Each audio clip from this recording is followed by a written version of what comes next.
सभी जीव जंतुओं की उत्पत्ति ब्रह्मा जी से ही हुई है। वही हमारे विधाता हैं। लेकिन पूरी दुनिया बनाने के बाद भी ब्रह्मा जी की कहीं इस दुनिया में पूजा नहीं होती है, सिर्फ पुष्कर को छोड़कर। इस धरती पर उनका एकमात्र मंदिर सिर्फ पुष्कर में ही है। ऐसा क्यों है, चलिए जानते हैं। इसके दो कारण हैं। पहला कारण, पुष्कर में ब्रह्मा जी को एक यज्ञ करना था और उस वक्त उनकी पत्नी सावित्री उनके साथ नहीं थी। यज्ञ का समय निकला जा रहा था। इसके लिए ब्रह्मा जी ने एक स्थानीय ग्वालबाला गायत्री से शादी कर ली और यज्ञ में बैठ गए।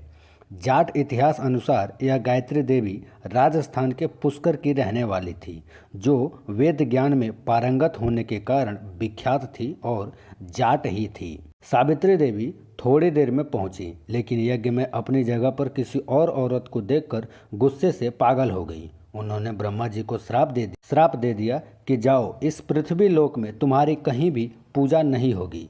सावित्री के इस रूप को देखकर सभी देवता लोग डर गए थे। उन्होंने उनसे विनती की कि अपना श्राप वापस ले लीजिए। जब गुस्सा ठंडा हुआ तो सावित्री ने कहा कि इस धरती पर सिर्फ पुष्कर में आपकी पूजा होगी। कोई भी दूसरा आपका मंदिर अगर बनाएगा तो उसका विनाश हो जाएगा। ब्रह्मा जी ने पुष्कर झील किनारे कार्तिक शुक्ल एकादशी से पूर्णमासी तक यज्ञ किया था, जिसकी स्मृति में अनादिकाल से यहाँ कार्तिक मेला लगता आ रहा है। यहाँ विश्व में ब्रह्मा जी का एकमात्र प्राचीन मंदिर है। मंदिर के पीछे रत्नागिरी पहाड़ पर जमीन तल से 2369 फीट की ऊंचाई पर ब्रह्मा जी की प्रथम पत्नी सावित्री का मंदिर है। झील की उत्पत्ति के बारे में बताया जाता है कि ब्रह्मा जी के हाथ से यहीं पर कमल का फूल गिरा था, जिससे जल की उत्पत्ति हुई थी और वो झील में बदल गया था। राजस्थान में अजमेर शहर से 14 किलोमीटर दूर पुष्कर झील है। पुष्कर के उद्भव का वर्णन पद्म पुराण में बहुत ही विस्तार से मिलता है। दूसरा कारण ये है कि जगत पिता ब्रह्मा जी की काया कांतिमय और मनमोहक है।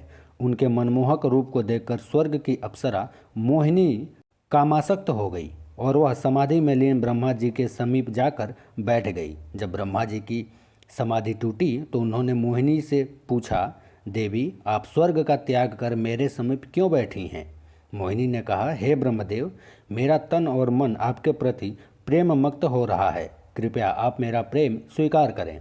ब्रह्मा जी मोहिनी के काम भाव को दूर करने के लिए उसे नीतिपूर्ण ज्ञान देने लगे, लेकिन मोहिनी ब्रह्मा जी को अपनी ओर आसक्त करने के लिए कामुक अदाओं से रिझाने लगी।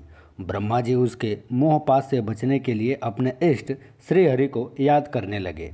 उसी समय सप्तऋषियों का ब्रह्मलोक में आगमन हुआ। सप्तऋषियों ने ब्रह्मा जी के समीप मोहिनी को देखकर उनसे पूछा, यह रूपवती अप्सरा आपके साथ क्यों बैठी है? ब्रह्मा जी बोले, यह अप्सरा नृत्य करते करते थक गई थी, विश्राम करने के लिए पुत्री भाव से मेरे समीप बैठी है। सप्तऋषियों ने अपने योग बल से ब्रह्मा जी की मिथ्या भाषा को जान लिया और मुस्कुराकर वहां से चले गए। ब्रह्मा जी के अपने प्रति ऐसे वचन सुनकर मोहिनी को बहुत गुस्सा आया। मोहिनी बोली, मैं आपसे अपनी काम इच्छाओं की पूर्ति चाहती थी और आपने मुझे पुत्री का दर्जा दे दिया। आपको अपने मन पर संयम होने का बहुत घमंड है, तभी आपने मेरे प्रेम को ठुकराया। अगर मैंने सच्चे हृदय से आपसे प्रेम किया है तो जगत में आप कभी पूजनीय नहीं होंगे।